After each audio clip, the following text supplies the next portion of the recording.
Y vamos entonces a la última que tenemos para estas jornadas. Presento entonces a Carito Tavera Medina, investigadora predoctoral de la Universidad de Barcelona, magíster por la Universidad de Rennes I y licenciada en Arqueología por la Universidad Mayor de San Marcos.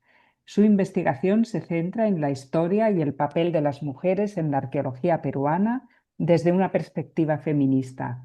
Es codirectora del programa arqueológico Chicama, coordinadora de la Red de Mujeres en Arqueología Peruana y miembro del Committee on the Status of Women in Archaeology de la SA. Ha coeditado Mujeres del pasado y del presente. Adelante. Bueno, y nos hablará, sobre construyendo desde la sororidad redes transamericanas en la historia de las arqueologías americanas. Adelante, Carito.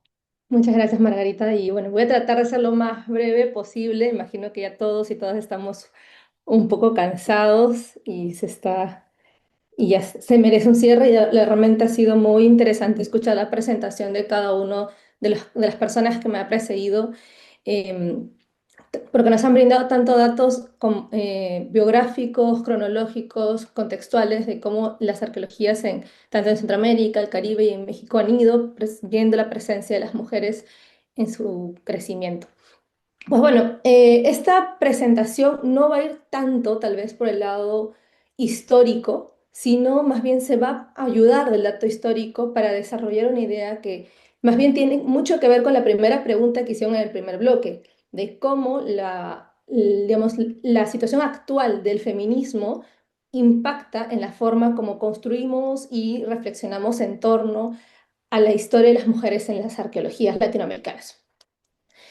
El concepto de sororidad no es un concepto nuevo, pero sí es un concepto que ha estado en constante evolución, como vamos a ver más adelante.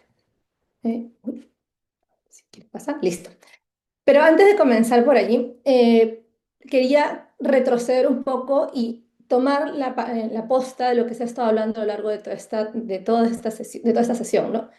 Que ya nosotras, desde Latinoamérica, tenemos una tradición de producción de información en torno a la situación, es decir, al diagnóstico, que era lo que nos hablaba Margarita en su momento, al principio de la presentación, de lo que nos ha hablado ahora Jocelyn también, pero también hay datos historiográficos sobre cómo las mujeres han ido apareciendo y han ido ganándose espacios en las diferentes tradiciones arqueológicas de Latinoamérica.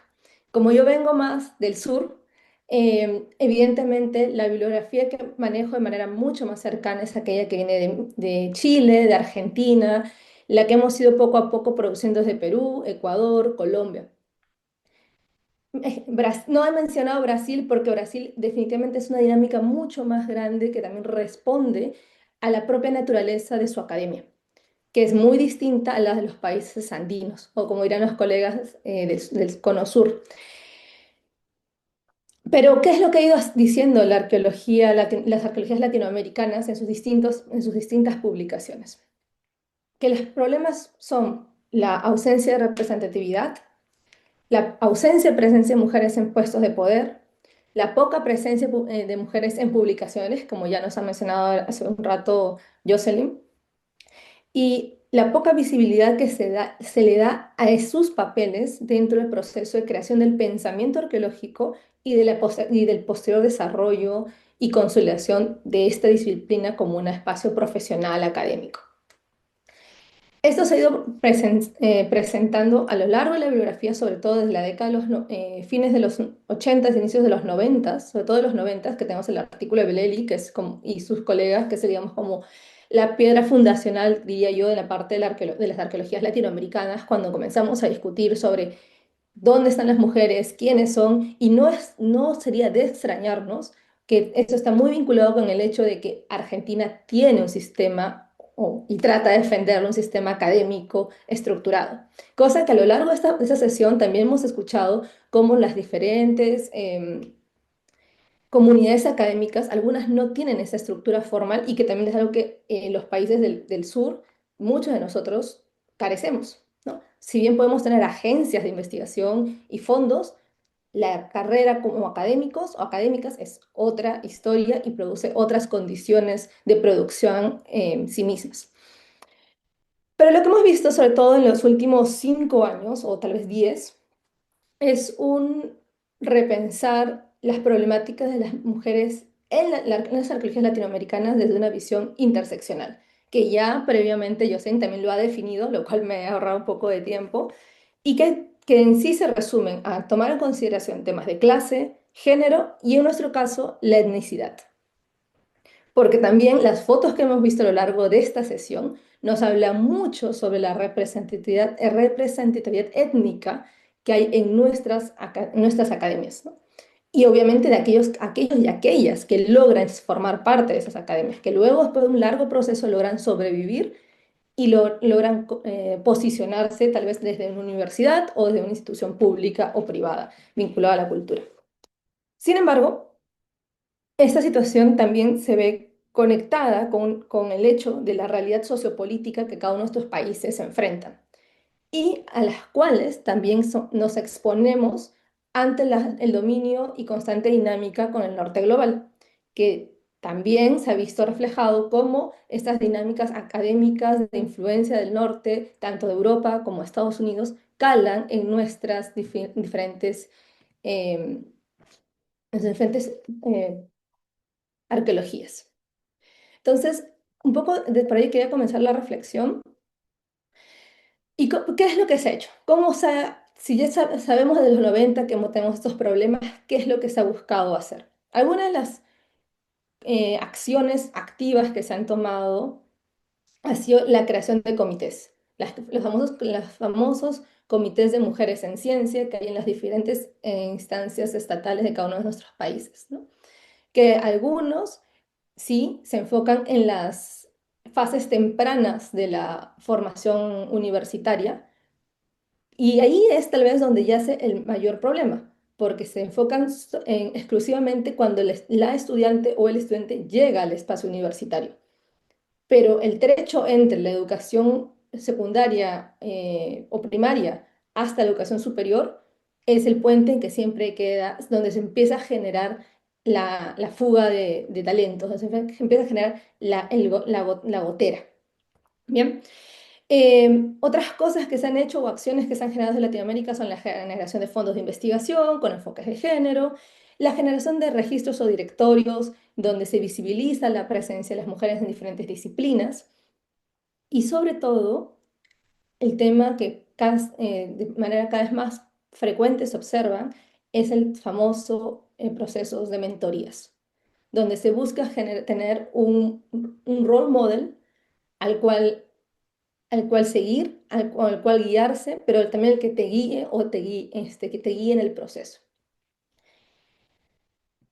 ¿Cómo esto engancha con la idea de que nos pongamos las gafas moradas? Ya las colegas alguna vez de Uruguay justamente publicaron un artículo que hablaba poniéndonos las gafas moradas o las gafas lilas, ¿no?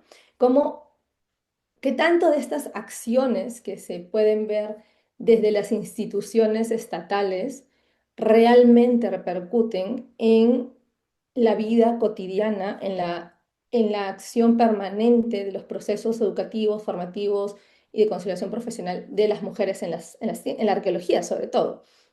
Entonces, al decirles que nos pongamos las gafas moradas, es la idea de tener una visión crítica sobre realmente qué tanto llega a calar estas propuestas.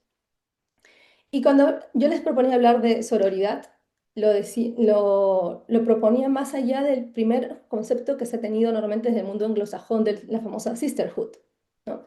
La hermandad.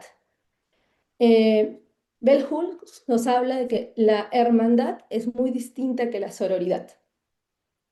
La sororidad yace o nace del hecho de ser conscientes de compartir una misma diferencia social, una diferencia económica, una diferencia de género.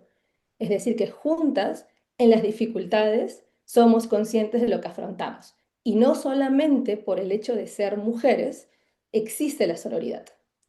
La sororidad es un acto político consciente. Y en ese sentido es una forma de resistencia activa que que está siendo expresado de una forma dinámica, que constantemente está siendo también repensada y criticada. Y esto lo podemos ver de manera muy evidente cuando surge el concepto de sororidad en los 60 con los famosos grupos de Consciousness Group, los grupos de concientización en Estados Unidos.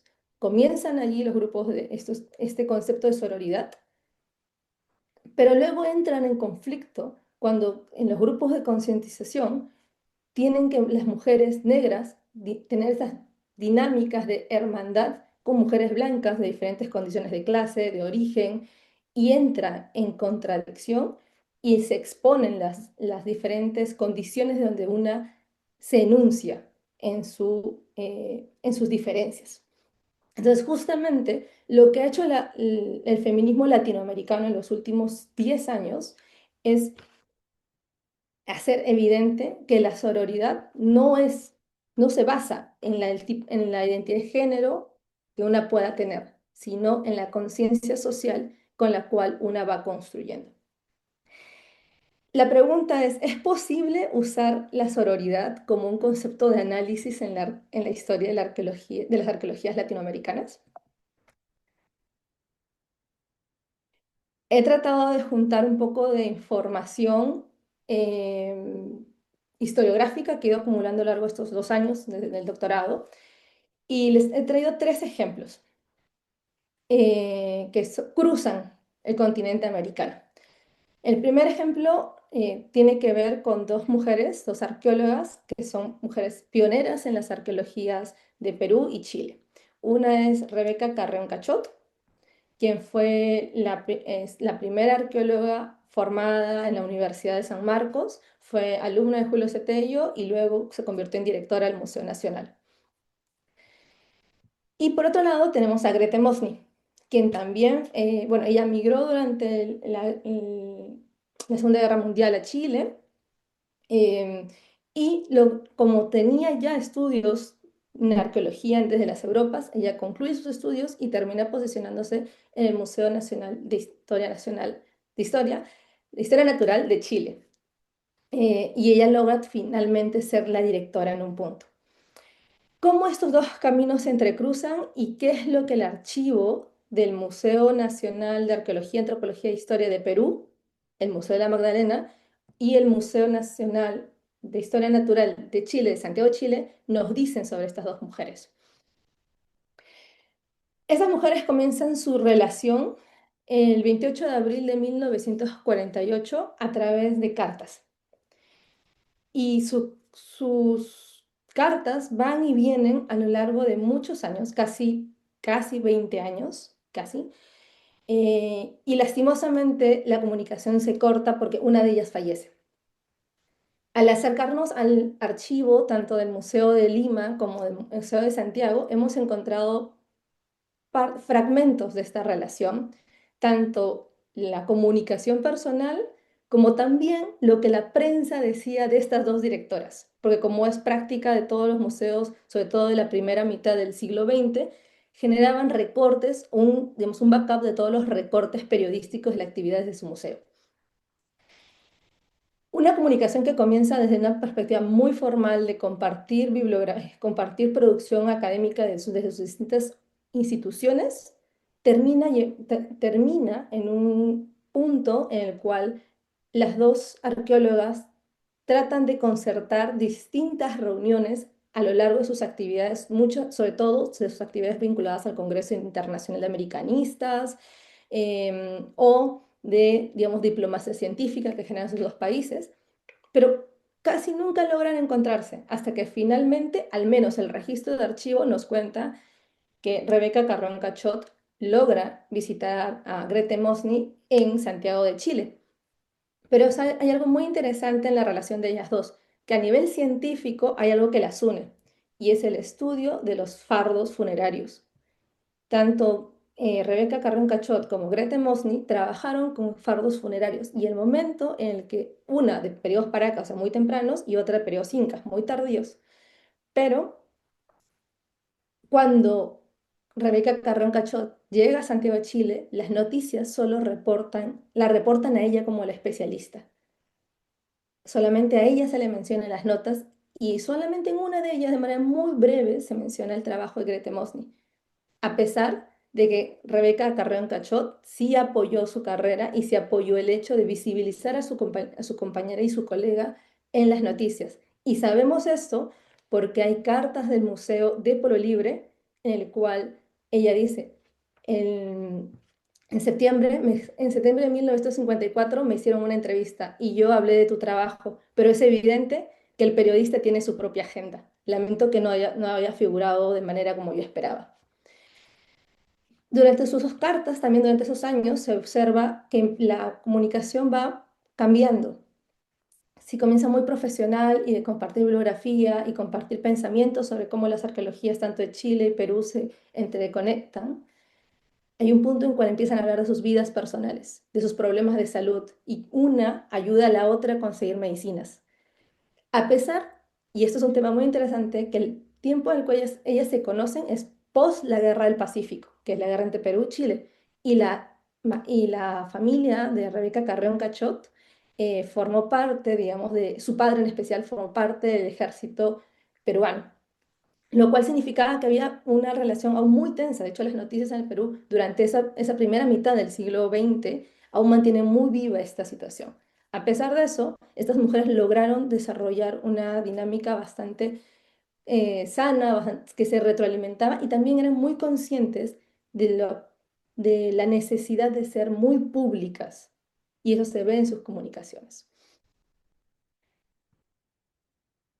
Por otro lado, en Colombia, gracias al trabajo de Aura Lisset Reyes Gavilán, que justamente lo publicó este año en el dossier especial que hicimos, ella nos habla de dos mujeres pioneras en la museología de Colombia, Blanca Ochoa Sierra y Edith Jiménez, quienes son la primera generación de mujeres antropólogas colombianas, porque en Colombia en esa época se estudiaba antropología, y especializadas en museología. Y es muy interesante cómo los caminos de estas dos mujeres se entrecruzan en algún momento en 1943, si no me equivoco, con el camino de Rebeca Carrón Cachot, que en ese tiempo ya era asistente de Julio Cetello en el Museo de Arqueología y Antropología de Lima. Ellas van a Perú a especializarse en museología y con el tiempo vuelven a Colombia y sus caminos salen juntos desde Antioquía, llegan a Bogotá, se forman, van a Perú a especializarse en museología, una de ellas más hace trabajo de campo, vuelven juntas a Bogotá y tratan de hacer todo lo posible por permanecer en la práctica museológica. De hecho, ellas son responsables de las primeras acciones que se toman en torno al Instituto Nacional de Etnología y lo que pasa con su colección.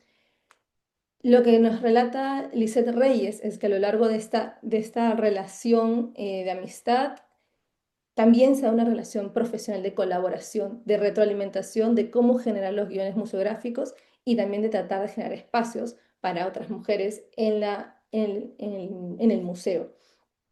Lastimosamente, sus caminos en un punto se separan y una termina, sí, en el espacio universitario, mientras que la otra termina en el espacio de educación primaria y secundaria. Te quedan 2 minutos. Sí, ya acabó. Ya para darle como esto va a ser muy corto, como para darle una perspectiva un poco más amplia de continente y mucho más moderna, digamos, contemporánea. Ustedes justo mencionaron en una de las presentaciones el papel de Betty Meyers. Betty Meyers tiene un papel muy interesante en lo que pasa con las mujeres alrededor de las arqueologías latinoamericanas y a través de una entrevista personal con la doctora Ruth Shady, justamente me decía, ¿no?, lo primordial que había sido contar con el apoyo de esta arqueóloga para que su carrera tenga una perspectiva completamente distinta. Ruth Shady pudo hacer una pasantía en el Smithsonian y luego una serie de recorridos por museos norteamericanos previo a la década de los 90.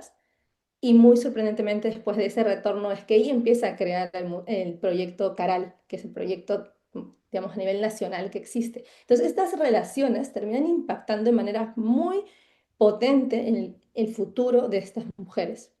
Y otro caso muy semejante, pero ya desde la perspectiva de la bioarqueología, es el papel de Jane Weistrack en la carrera de Sonia Guillén y María Cecilia Lozada, que son dos bioarqueólogas peruanas, una que trabaja en Estados Unidos y otra que trabaja en Perú y que ha estado creando instituciones justamente vinculadas a este tipo de estudios, pero que sin haber contado con el apoyo Weizsäcker para desarrollar sus estudios en extranjero, nunca hubieran podido tener la carrera que tienen ahora. Entonces, cuando hablamos de sororidad desde el sur global, podemos observar que los datos históricos nos muestran una necesidad constante del apoyo intergeneracional, que sí es cierto, siempre ha habido un impacto desde muy temprano, desde el norte a sur, pero también hay casos en los que vemos impactos entre sur y sur, o sea, digamos, dentro de los países de Latinoamérica.